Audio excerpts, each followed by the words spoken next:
Deleuze, Guattari and Libidinal Potential. Deverage Sandberg, 2024.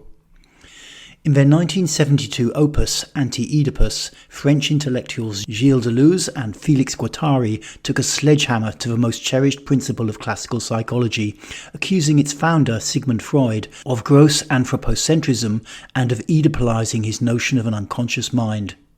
As an aside, I don't think that they mentioned Carl Jung, but to my mind the level of obsessive anthropomorphizing that he indulged in places his literary work more appropriately alongside that of Hans Christian Andersen.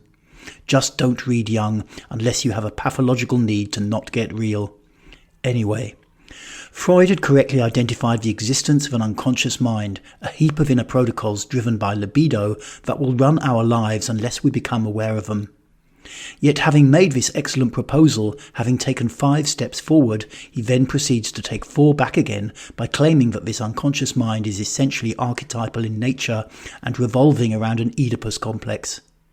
In so doing, he unlocks the cell door, but then places humanity back in the prison of patriarchal control where it had been languishing at least since the agricultural revolution.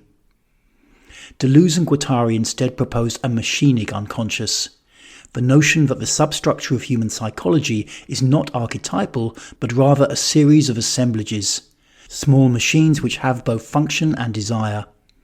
The legs both have the function of walking and enjoy doing so. The mouth has the desire to consume and the capacity to do the same, and so on. From this series of component assemblies, the sense of individual selfhood, the I, emerges as a means to hold everything together psychologically. I think that this way of modelling the unconscious mind is excellent.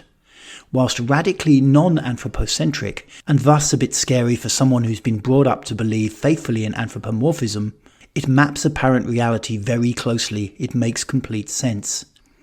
Having proposed this model, our 2 French intellectuals came to see the individual as a heap of machinic assemblies whose capacity to follow their desires was limited by the social protocols of the culture in which they were immersed.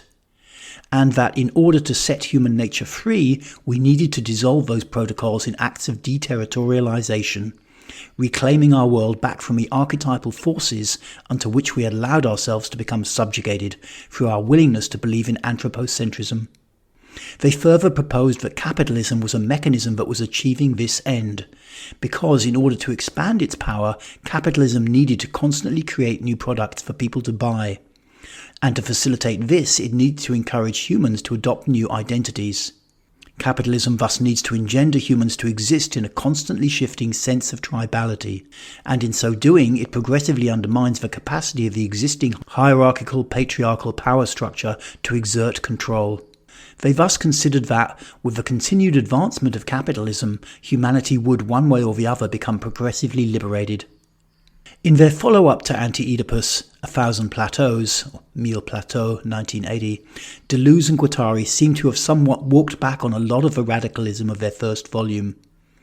I think the sheer destructive potential of what they had proposed, along with general mounting concerns for where capitalism was going, rekindled a last spirit of anthropocentrism within them, and they allowed themselves to find some middle ground between the insurgent radicalism of the machinic unconscious and the need to not wipe our species out. I would like to propose a different way forwards. What Deleuze and Guattari were actually seeking to liberate, like all radicals and revolutionaries before them, was our libidinal drive, our sense of immanent potential. Traditional patriarchal culture binds our potential into simplistic familial and worker-boss relationships.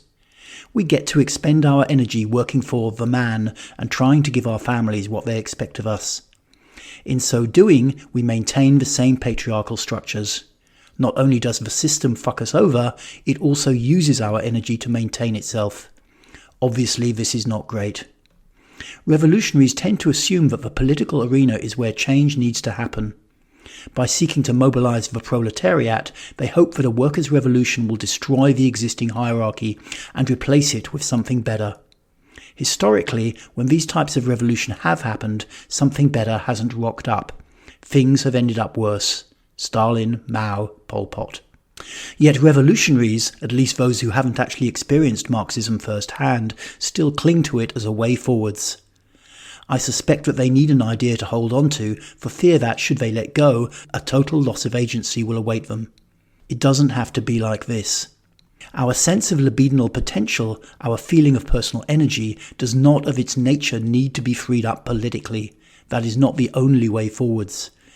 It can also be liberated internally. Finally, it is locked up through constrictions in how much we can feel our body. If we can expand our sense of a body, we will begin to increase our energy. Simultaneously, we will experience a more liberated attitude because, as our personal energy rises, its binding to both unconscious and external protocols is broken. This happens in the same way that a blocked pipe will become clear if you increase the pressure of liquid flowing through it, sufficiently and in not too sudden a fashion.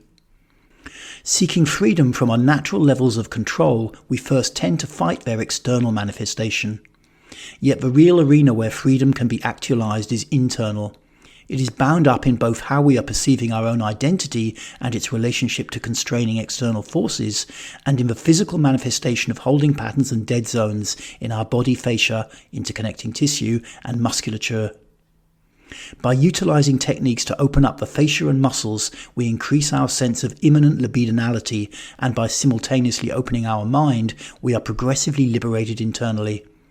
Whilst this doesn't destroy the system, it does vastly reduce its binding upon us. Learn more about bioenergetics on my YouTube channel here, or my website here. Find my novel, Lemurian Pushback, on Amazon here. Thank you for listening.